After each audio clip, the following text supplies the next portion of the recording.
So, ayan.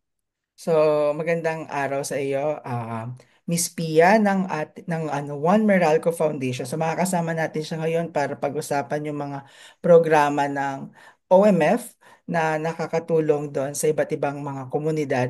Hindi lang doon sa nasasakupan ng Meralco, but maging sa labas ng ng franchise area. So, Miss Pia, pwede mo ba kaming ikwento sa amin kung ano ba ang layunin mismo ng One Meralco Foundation? Okay, so thank you, Sid. So yun nga, our tagline sa One Meralco Foundation is basically spread the light. So doon umiikot yung ano yung mission namin, ano yung vision namin for the community and ayun. So basically what it means is gusto lang namin makapagdala ng liwanag. Literally, figuratively, doon sa mga lugar na kung tawagin natin ay underserved or talagang nangangailangan ng tulong. So, nakita ko din sa page nyo at Pia na since spreading the light nga ang inyong mission, marami kayong electrification programs. Can you go through those programs or some of those programs na pwede mong mabahagi, and also sino ba yung mga beneficiaries na natin dito? Right. Okay. So, uh, of course, yung One Meralco Foundation, no, ang pinaka siguro program na hatid talaga namin is electrification dahil galing tayo sa Meralco, di ba?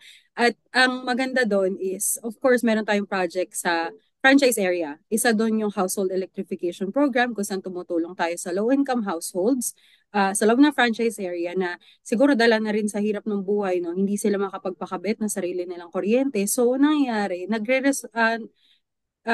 kumakapit sila dun sa ibang unsafe na source ng kuryente. So ngayon tinatanggal natin yun, tinutulungan natin sila para magkaroon din sila ng sarili nilang access sa kuryente na hindi mataas yung singil.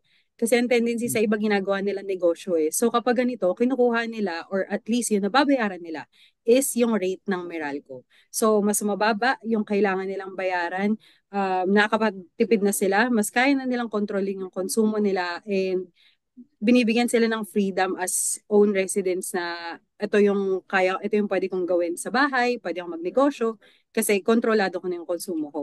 Pero aside from that, the beauty of it here is meron ding projects beyond the franchise area. So hindi lang tayo doon sa area kung saan may Meralco. So we have for electrification, specifically what we call energy for development. School electrification is focused on far-flung remote schools tulad ng mga communities, ng mga IPs na yung mga lugar nila ay sobrang layo, hindi naabot ng kuryente. Isa din doon yung agriculture and livelihood electrification kung saan maraming cooperatives, agri and livelihood cooperatives na walang kuryente yung facilities nila. So, kunwari, coffee farmers na walang may equipment, walang kuryente. So, hindi nila magagamit. So, yung mga ganong cooperatives, we also help them to boost their productivity as well. And then, we have rural health electrification. So, pumupunta kami sa mga barangay health stations, barangay health centers na walang access sa kuryente. So, ito yung mga remote communities din na dahil walang kuryente yung lugar nila, yung ventilation mahirap, poor yung ventilation, yung services that they can offer is very limited dahil wala silang kunwari pang nebulizer. So, kailangan lumayo ng mga communities para lang ma-access yung ganong klaseng tulong. So, by energizing these facilities, nakakapagbigay na sila ng better and improved services to the residents. And lastly, we also have water access, electrification. So, kung alam naman natin, di ba, ang tubig napaka-importante nito. So, ang nangyayari sa ibang communities, dahil yung water facility nila ay walang kuryente or minsan mahina yung kuryente, hindi rin consistent yung tubig. And alam natin kung gaano kahirap na walang tubig. No? So we also help these communities na by energizing them using solar PV system naman, nagkakaroon sila ng access to electricity no hindi sila magbabayad. So libre na yun sa kanila. So, sobrang daming programs basically Yeah. ng OMF na like ongoing na tuloy-tuloy. So, sa dami ng lugar na natulungan ng OMF, ano yung mga like pangunahing pagbabago na nakita nyo doon sa mga beneficiaries natin in the previous projects na nagawa nyo na? So nabanggit ko nga ano, parang ano, literally merong liwanag sa community nila. So yung productivity nila, especially sa gabi, alam natin ang hirap magtrabaho sa gabi na walang ilaw. No? So kahit yun lang eh, nagkakaroon na sila ng access to light. Yun yung pinaka immediate that we see. Tapos, siguro yung productivity nila is really nag improve. So, pagdating ko na rin sa schools, hindi na magdadala si teacher ng mga papel na makakapal, na binabiyahe pa niya na nakakabayo, or naglalakad siya sa tatawid ng ilog, or maglalakad ng ilang oras. Dahil pwede na niya i-print yun sa school kung saan may kuryente. Kasi yung mga ganong bagay na hindi man natin experience sa Metro Manila, ang hirap nun, everyday ganun yung struggle nila. Pero eto yung mga estudyante, pwede na manood ng video sa laptop, nakakanood na sila ng video sa TV. Alam na, very visual learners na yung mga tao ngayon. So, na-engage yung mga students. So, ilan lang yun sa mga examples nung sobrang, siguro yung difference that we see when we do these programs. Nasabi mo nga, 'di ba, yung mga ibang mga students hindi pa ngayon pa lang sila nakakaranas ng parang paggamit ng TV para Correct. matuto. And we're talking these places na hindi malalapit. Ito yung mga malalayong lugar. So ano yung mga Mm. hamon na kinakaharap lagi ng OMF when visiting or trying to help these places? So, syempre, yung pinaka-obvious dun is it being a remote community. Far-flung areas, last mile schools, tatawid ka ng mga isla, pupunta ka sa pinakamalayong parte ng Mindanao, pupunta ka sa mahirap puntahan na isla sa Camarines Norte, yung mga tipong harap na nila yung Pacific Ocean. Sobrang lalayo nila. Yun yung struggle kasi kailangan mo magbangka, kailangan mo maghabal-habal, kailangan mo maglakad or sumakay ng kabayo or mag-hiking, tumawid ng ilog. Napakaraming challenges para lang unang-una makilala mo na yung may ganyang community na nag-exist. Iba pa doon yung ano yung kailangan nilang tulong at masusustain ba nung kung anong project ang meron tayo, yung tulong, yung kailangan nilang tulong.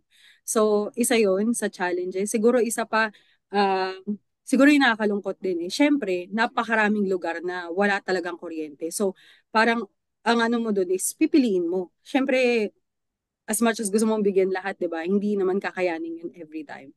So, kailangan mo silang piliin, kailangan mo i-prioritize, and hopefully na maabot mo rin sila eventually, lahat sila. Nasabi mo, Pia, na yung mga electrification programs natin like tubig, Mm. edukasyon, 'di ba, schools, lahat Mm. 'yon basic needs and right actually ng mga Mm. Pilipino. So, sa Tama. tingin mo paano directly nakakatulong yung mga electrification programs when it comes to answering yung mga Mm. SDGs na sinet ng UN, ng United Nations? Mm. So, ang kinagandahan naman nito, no, yung mga programs natin sa foundation, align siya sa UN Sustainable Development Goals. So, ilan sa mga nasusolve or at least tinatry naming siguro tulungan or ma-address through our programs is, for example, yung SDG 1. So, yun yung no poverty.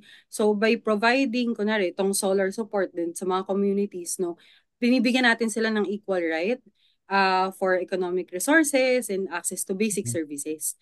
And another one, yung sa quality education, no? So, SDG 4, isa yun, so na-address nito, kunwari yung school electrification program natin, yung support natin to Balik Eskwela and Brigada Eskwela ng DepEd. We closely work with DepEd when it comes to these education initiatives. So, ang goal lang naman natin dito is hanggat sa kaya natin, no, provide equal access and opportunity for students in terms of education naman.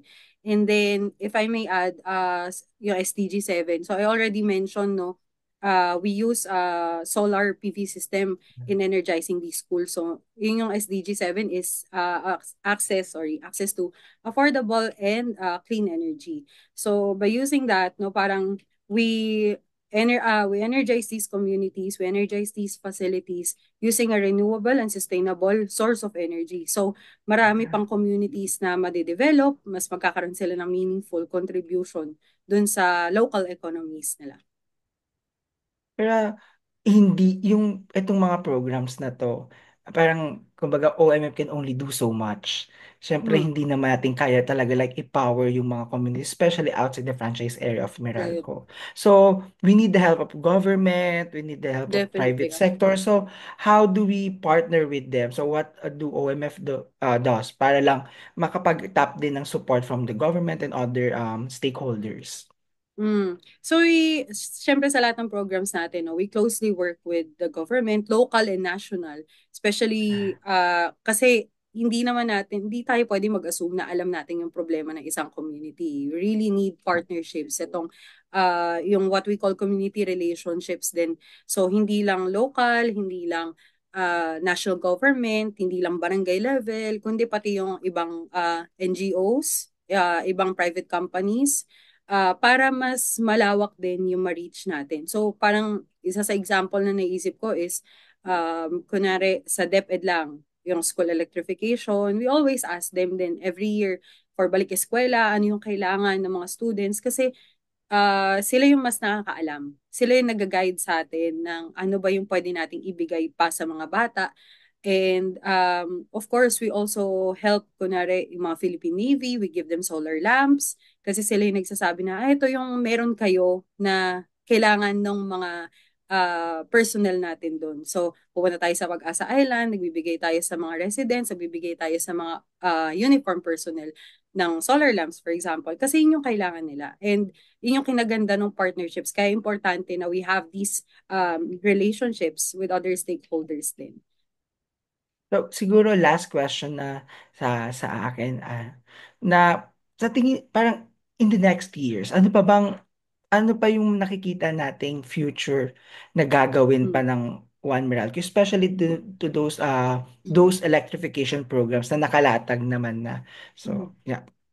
Siguro, isang magandang sabihin din dito is we started with just a few electrification projects. Nag-start lang ang OMF dati sa household electrification, naging school electrification. And because of those experiences na nagpupunta tayo sa iba't ibang lugar, mas nakikilala natin yung community, yung needs nila. And doon nagkaroon ng ibang projects na nakakatulong din sa development nila. So, I think what we can say is pagdating sa OMF, we'll try to find more ways on how to help the communities. Siguro kasi yun lang din yung way for us to help eh. We can parang stay lang with those projects that we already know.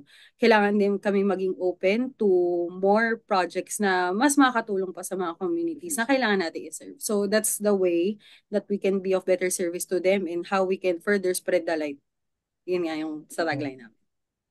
Thank you Miss Pia Flores ng One Meralco Foundation para doon sa pagpapaliwanag ng iba't ibang mga electrification programs and how these programs help our communities, even most especially the marginalized communities in the country, para naman makakuha din sila ng mga nararanasan ng mga sa urban areas in the Okay. country. So maraming salamat. Thank you.